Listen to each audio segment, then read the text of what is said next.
집합건물 해결사 멘토 전원진입니다. 여러분들 반갑습니다. 자, 오늘은 여러분들께 판례 공부입니다.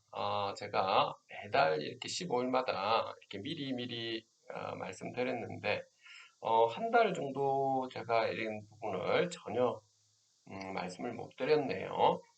자, 그래서 6월 15일 거를 먼저 여러분들하고 먼저 살펴보도록 하겠습니다. 우선적으로 집합 건물과 관련된 것만 우선 살펴보는 것이 좋을 것 같습니다. 그렇죠? 그거부터 한번 살펴볼게요. 그래서 찾기에서 제가 집합 건물이라고 이렇게 치보도록 하겠습니다. 여기 나오네요. 자, 요거부터 한번 먼저 보도록 하죠. 비법인 사단이 우리가 관리단이죠. 그렇죠? 비법인 사단이 당사자인 사건에서 이미 제출된 자료들의 의하여 대표권의 적법성에 의심이 갈 만한 사정이 있는 경우에 법원이 이에 관하여 심리 조사할 의무가 있는지 여부. 이게 당연한 거 아닙니까? 그렇죠? 당사자 적격 여부에서 이 관리단의 대표인지, 다시 말해서 관리단의 여러분들 대표는 관리인이 되는 거죠. 이 관리인이 적법한 절차로 관리인이 선출이 된 건지 이런 부분을 다 봐야 되는 거죠. 그렇죠? 두 번째 보면 집합건물의 관리단인 갑관리단이 을을 상대로 관리비 등의 지급을 구하는 사항에서, 그러니까 관리비 청구 소송이 지금 들어간 것 같습니다. 자, 을이 갑관리단의 대표자로서 소를 제기한 병에 대하여 관리단을 대표할 권한이 없다는 취지의 주장을 하였고, 병이 적법한 절차에 의해서 관리단의 대표자로 선임되었다는 점을 인정할 만한 자료를 찾아볼 수 없는데도 병에게 적법한 대표권이 있는지에 관하여 심리 판단하지 아니한 원심 판결에 대해서는 법리 오해에 잘못이 있다고 한 사례. 자, 여러분들이 여기서 아셔야 될 부분은 당사자 적격 여부기는 한데, 그렇다고 해서 여러분들 관리비에 대해서 있죠. 얘들 관리업체가 소유주나 입점주를 상대로 해서 적법한 관리단이 만들어지지 않았다고 해가지고 관리비를 청구할 수 없다라고 하는 그런 회계망측한 말씀도 있던데, 관리비는 청구할 수 있습니다. 여러분들 관리업체에서도 그거는 별도의 여러분들 대부분 판례 제가 예전에 한 말씀을 드렸을 겁니다. 이 판례 공부에 다 했으니까. 여기서는 뭐냐면 심리 판단하지 않았다라는 말인 겁니다. 그것도 심리 판단을 하기는 해야 된다라고 하는 부분에 대해서 나와 있는 겁니다. 그렇죠? 이거는 당연히 법원에 있는 재판장께서 아마 심리 판단을 안 한 불찰이 있었던 것 같습니다. 그 다음에 또 다른 것도 한번 볼게요. 공용인데 이 부분은 행정사항이라서 기부채납이라서 관련이 없는 것 같고, 요거 한번 보겠습니다.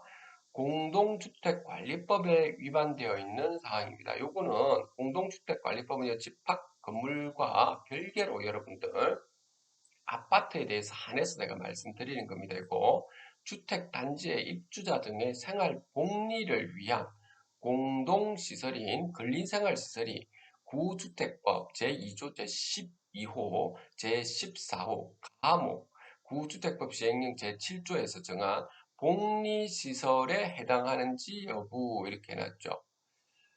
공동시설인 근린생활은 복리시설에 여러분들 해당하는 거지 않습니까? 여러분 어떻습니까? 이 상식적으로 생각해 보시면 됩니다. 뭐 노인정이라든지 이런 거 말하겠죠. 이와 같은 복리시설이 일반인에게 분양된 경우에, 이 좀 문제가 있죠. 일반인에게 분양된 경우에 구공동주택관리법 제35조 제1항에 수범 대상에 해당되는지 당연한 거 아닙니까? 이게 지금 복리시설인데 이게 일반인이 분양했다? 이 말이 안 되는 거죠, 이거는. 자, 일반인에게 분양된 복리시설에 부속된 폐기물 보관시설을 철거하는 것은 관할 관청의 허가를 받아야 할지 이것도 당연한 거 아닌가요? 그래서 요 공용 부분에 해당하는 것을 특정한 사람들에게 분양을 한다. 이 좀 이상하죠. 어, 그렇죠. 이런 부분 여러분들 상당히 좀 문제가 있는 거죠. 여기 보시면 집합 건물의 소유 및 관리에 대한 법률이 여러분들 요거 좀 헷갈리시지 않게끔 제가 간단히 말씀드리면 여러분들 요렇게 보셔가지고 여기에 집합 건물법이 있고요. 요것도 그 특별법입니다. 그리고 그 부분에서 또 특별하게 공동주택관리법이 여기 또 별도로 있는 겁니다. 특별법으로 공동주택관리법 특별법으로. 그리고 요 위에 또 뭐 있습니까? 요 앞에 있는 요 민법이 이렇게 지금 이렇게 있는 거죠.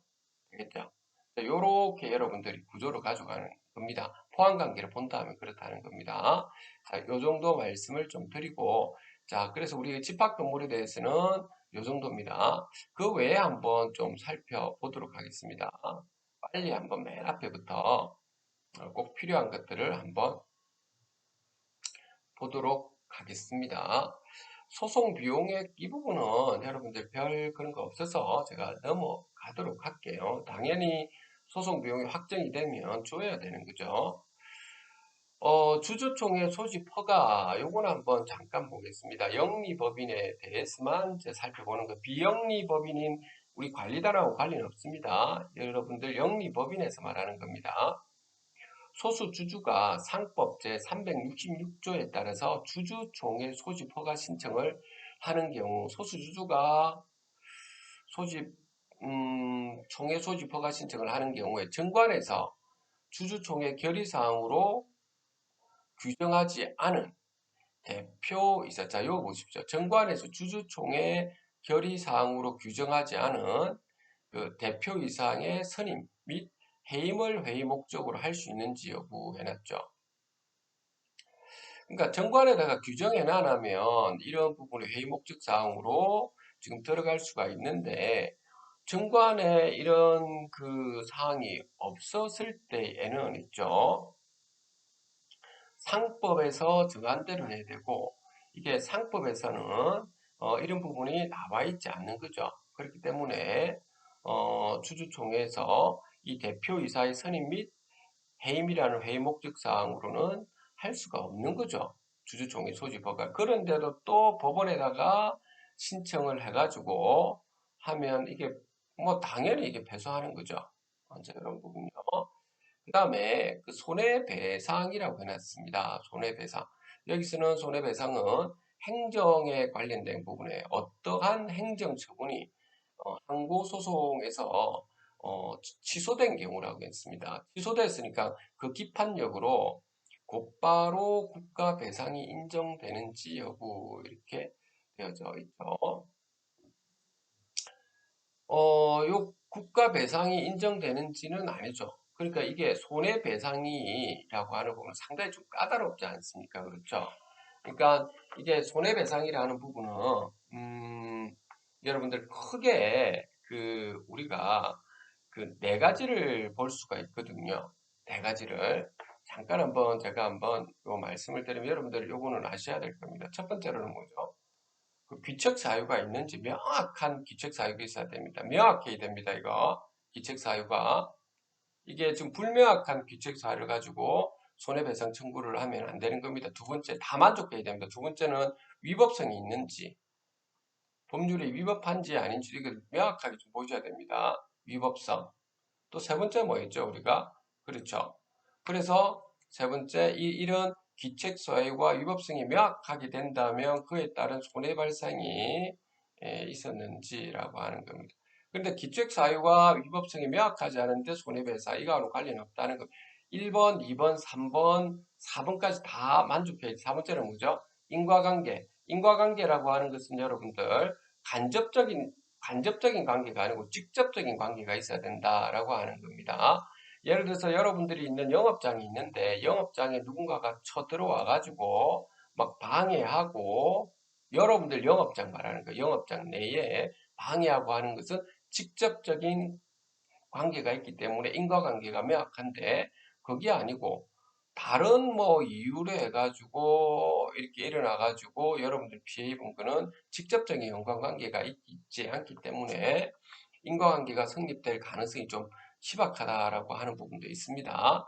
그 부분을 좀 잘 보셔가지고 손해배상, 불법 행위로 인한 손해배상은 귀책 사유가 명확해야 된다. 위법성 명확해야 된다. 그에 따른 손해배상도 명확해야 되고 인과관계, 직접적인 인과관계 명확하게 있어야 된다라고 하는 이 네 가지는 반드시 여러분들이 살펴보셔야 되겠습니다. 특수 그 손해배상이라고 하는 부분은 우리 이 부분에는 해당되지 않습니다. 특수 손해배상은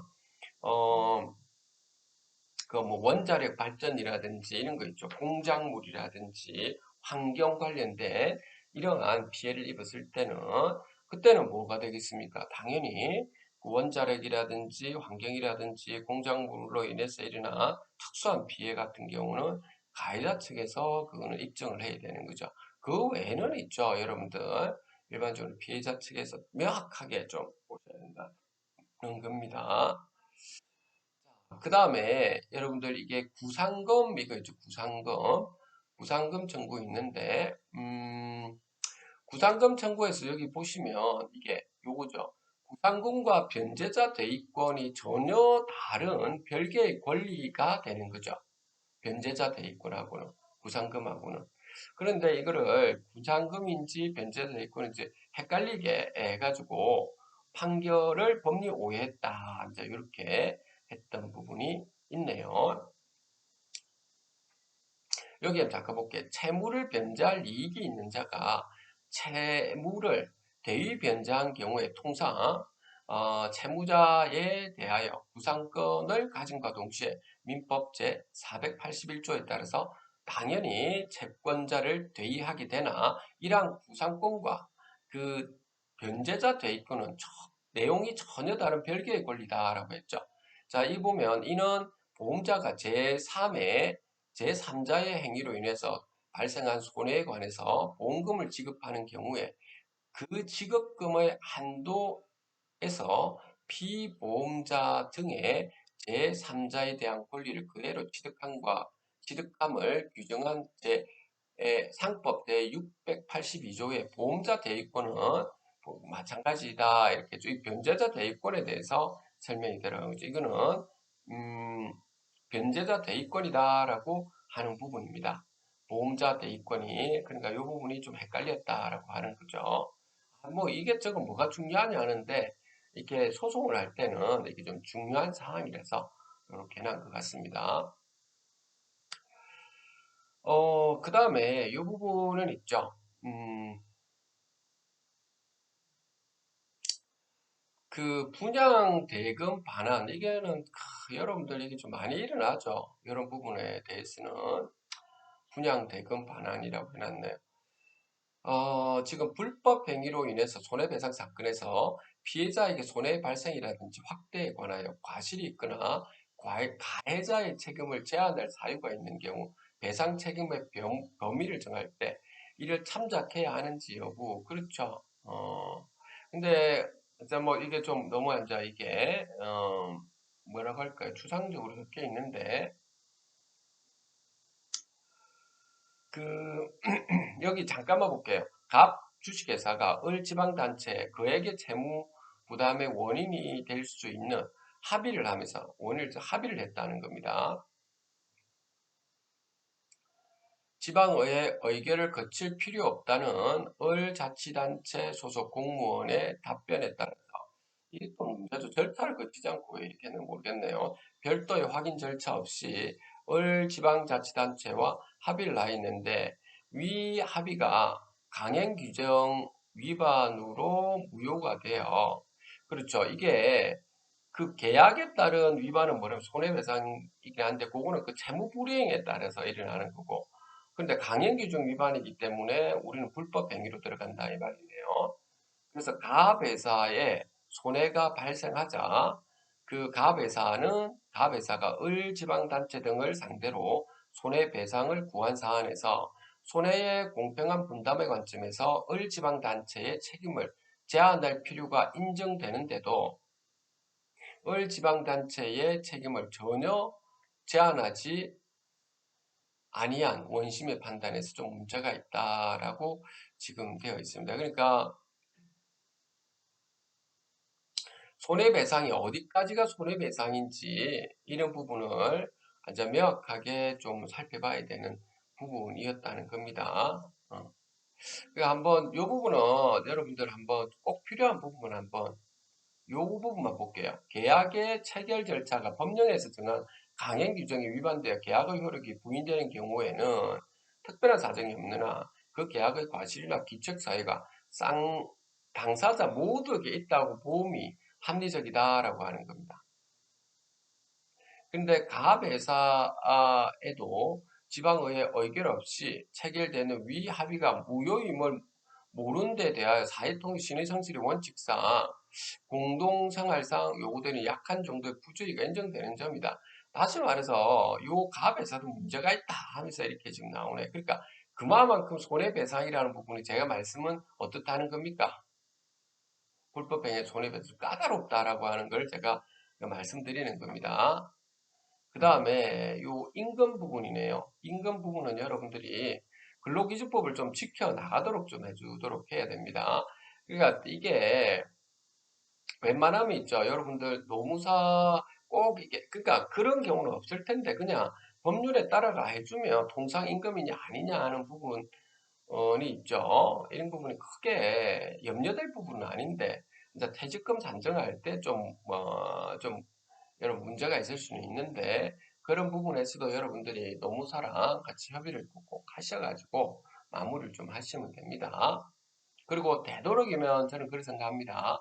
이게 우리 집합 건물 같은 경우에는 그 관리업체 직원들이 뭐가 문제 있습니까? 그렇죠. 대부분에 보면은 여러분들 집합 건물에서 문제가 되는 분들이 뭐냐면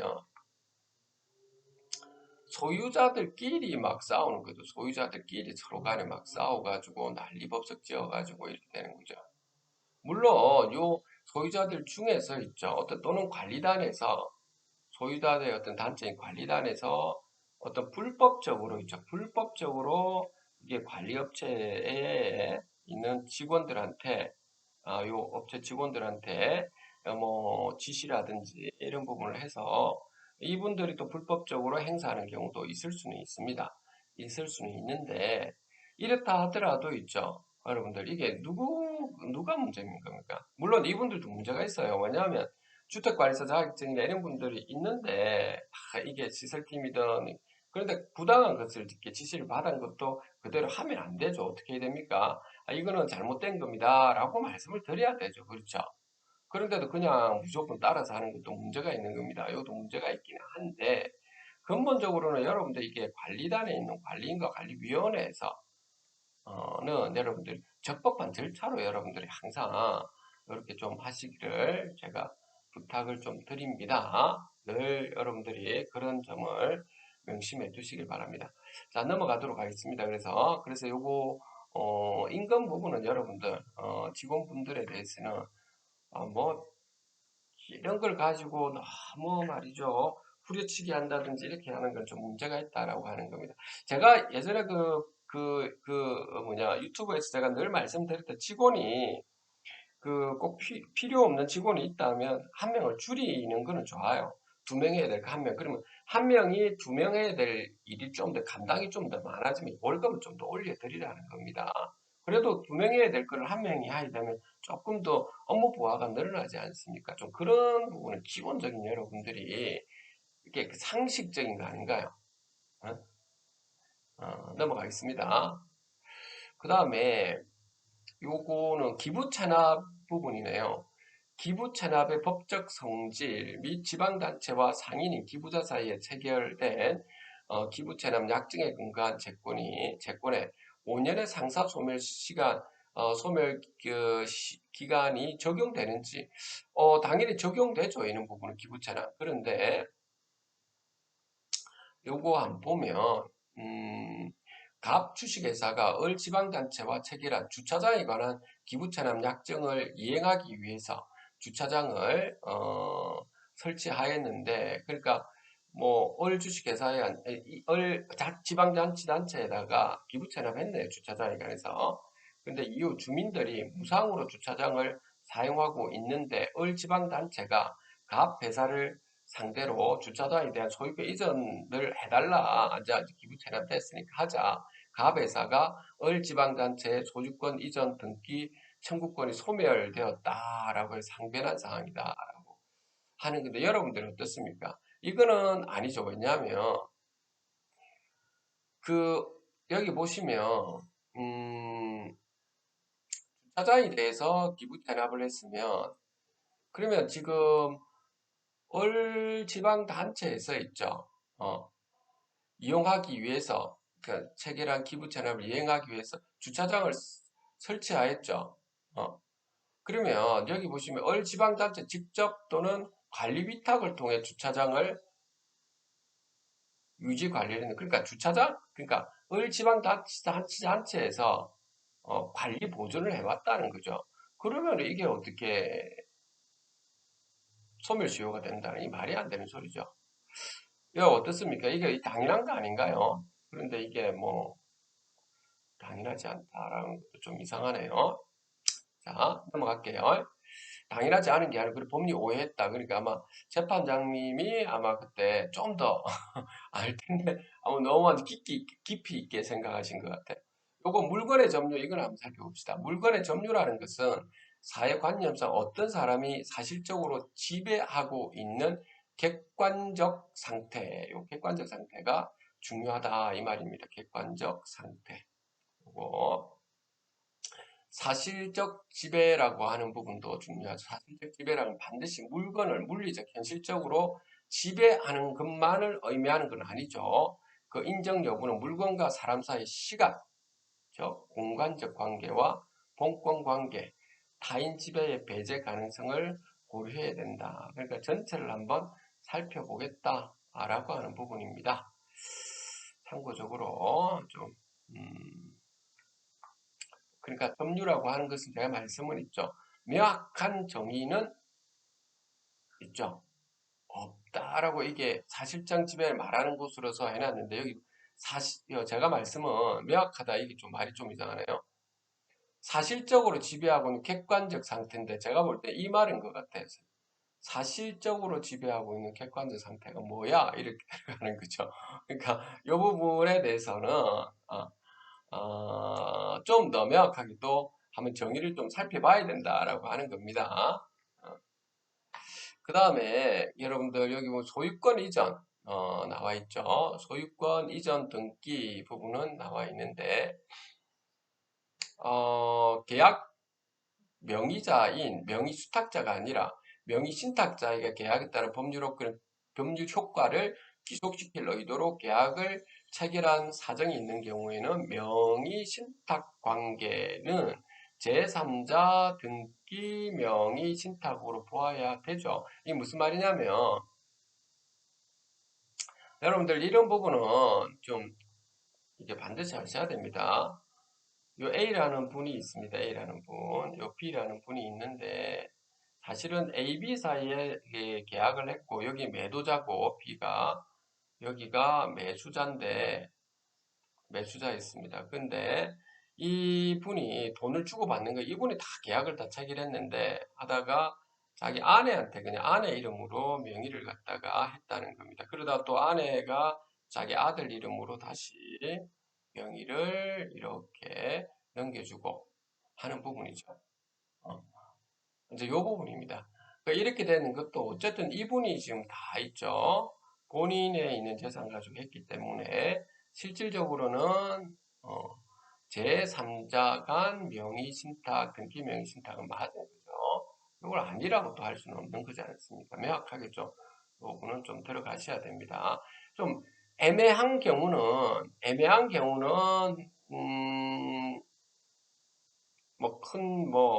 여러분들 서로 간에 다투어 볼 수 있는데, 이거는 애매한 경우가 아닌데, 이걸 다투어 본다라고 하는 건 좀 아닌 것 같습니다. 제가 볼 때는. 그 다음 여기 선원법 관련된 게 채당금에 관련돼 가지고 있네요.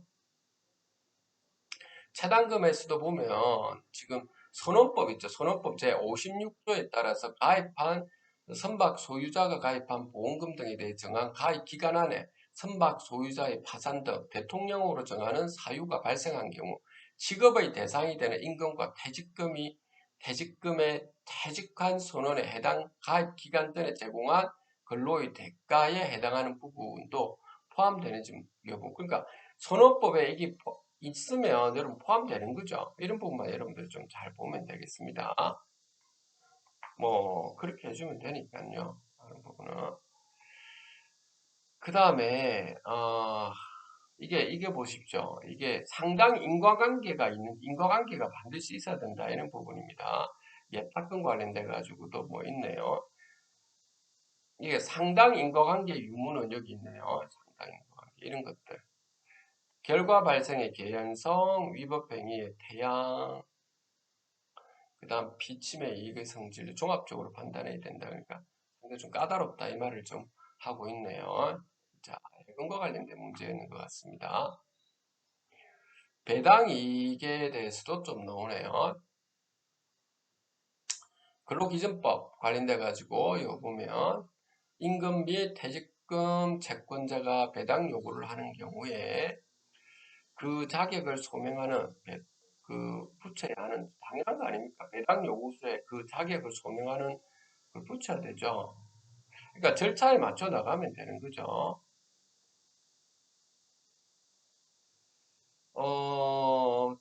그 배당 종기까지 소명 자료의 제출 아래 한서를 배당표가 확정되기까지 그러니까 아마 지금 경매로 넘어가서 뭐 이런 게 여러분들 보면 호텔 같으면 이런 게 있죠. 막 이렇게 먹튀하고 나가는 경우에 결국에는 그 직원들 있잖아요.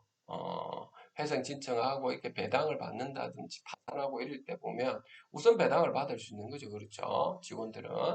그래서 우선 배당 받을 수 있다. 배당표 확정되기 전까지는 여러분들이 보안해서 반드시 여러분들이 근로자 여러분들은 반드시 어, 돈을 받아내도록 해야 되는 거죠. 우선적으로 먼저 받아낼 수 있다는 겁니다. 임금에 대해서는. 요거는 알고 있는 사항이죠, 여러분들. 그 다음에,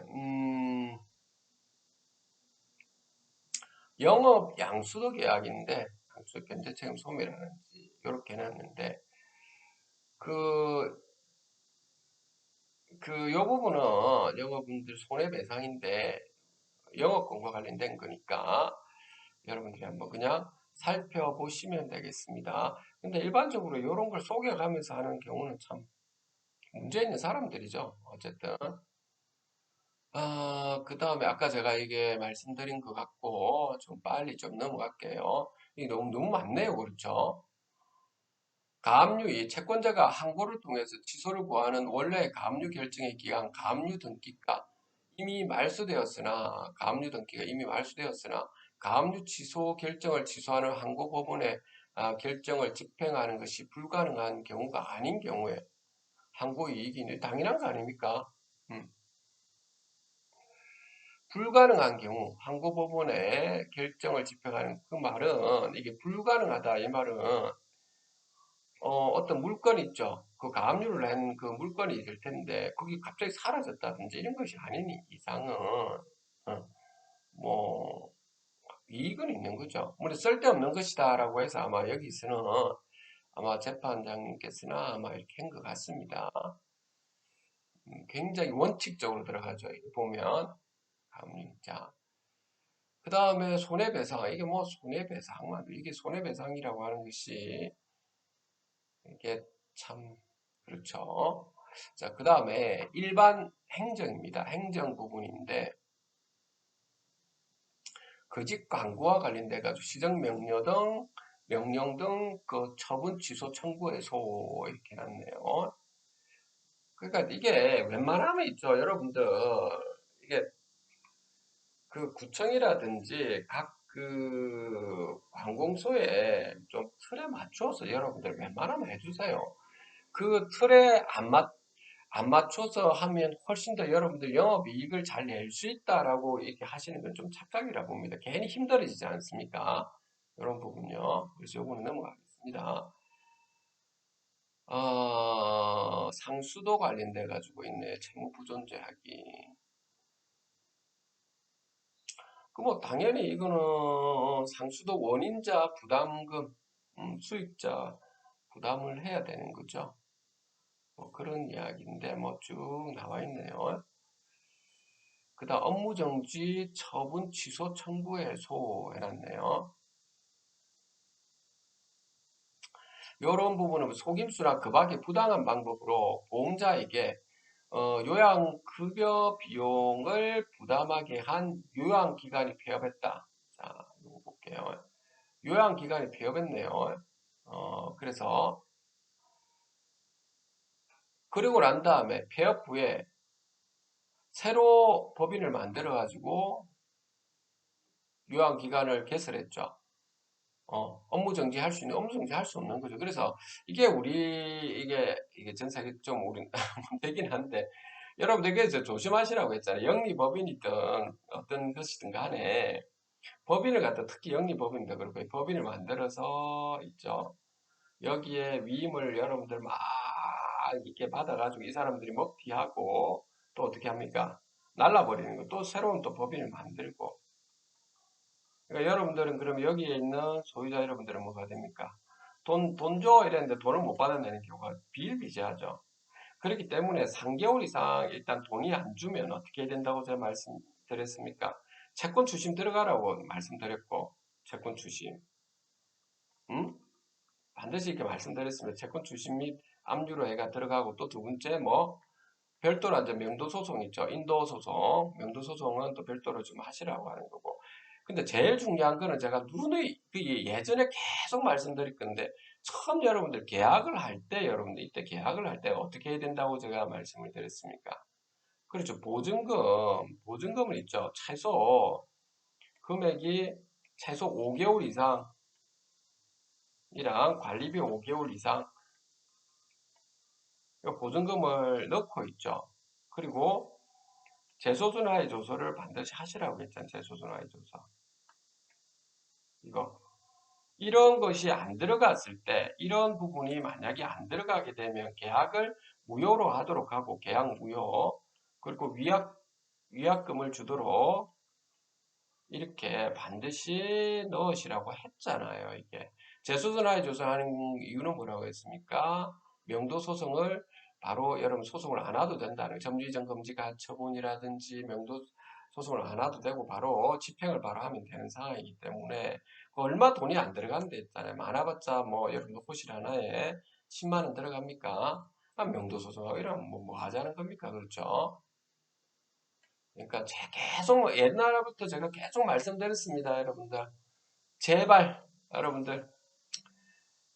자, 그 다음에 이게 위기에 대한 공무집행방해 이거는 여러분들한테 해당되지 않는 것 같아요. 공무원들에 대해서 말하는 겁니다. 위계, 어? 외국인 남녀 뭐 그러니까 이 부분은 아마도 뭐 그 위법으로 혼인신고 해가지고 대한민국에 들어와가지고 불법 취업이라든지 이런 문제 때문에 공무원들 입장에서도 상당히 좀, 이런 분들을 좀 그렇죠. 이분들을 또 어쩌죠 법적으로 불법인 걸 또 어쩔 수 없이 처벌해야 되고, 뭐 이런 부분인 것 같고, 좀 그런 것 같습니다. 또 이분들이 좀 불법 취업을 하시는 분들 먹고 살려고 해야 되니까, 하여튼 그런 문제 때문에 일어나고 있고요. 이런 거는 여러분 어떻습니까? 이거는 이런 걸 좀 문제 있습니다. 아동학대 범죄, 이건 좀 강력하게 처벌해야 됩니다. 우리가 좀 더 넣어야 됩니다. 처벌 규정을 좀 더 넣어가지고. 물론, 인간이기 때문에, 인간에 대해서 국가에서 어떻게 처벌할 수 있느냐 하겠지만, 그렇지만, 이 사람의 처벌이 목적이 아니고, 그 아이가, 그 아동이 있죠. 엄청난 피해를 보거든. 처벌을 안 하고 교도소에 안 넣으면 이 아이만 엄청난 피해를 입을 수 있기 때문에 그 피해를 입는 아이를 위해서라도 이 처벌을 좀 강력하게 저는 해야 된다고 저는 봅니다. 마약류 관련된 거네요. 이런 것들도 여러분들 그렇죠. 검사들도 고생이 많습니다. 대부분 이런 것도 일일이다. 뭐 살펴봐야 되고요.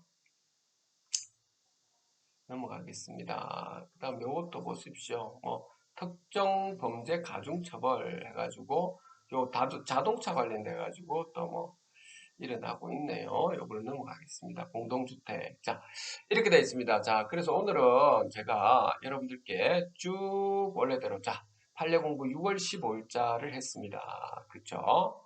7월 1일자하고 7월 15일자는 제가 웬만큼 시간 될 때 꼭 하도록 하겠습니다.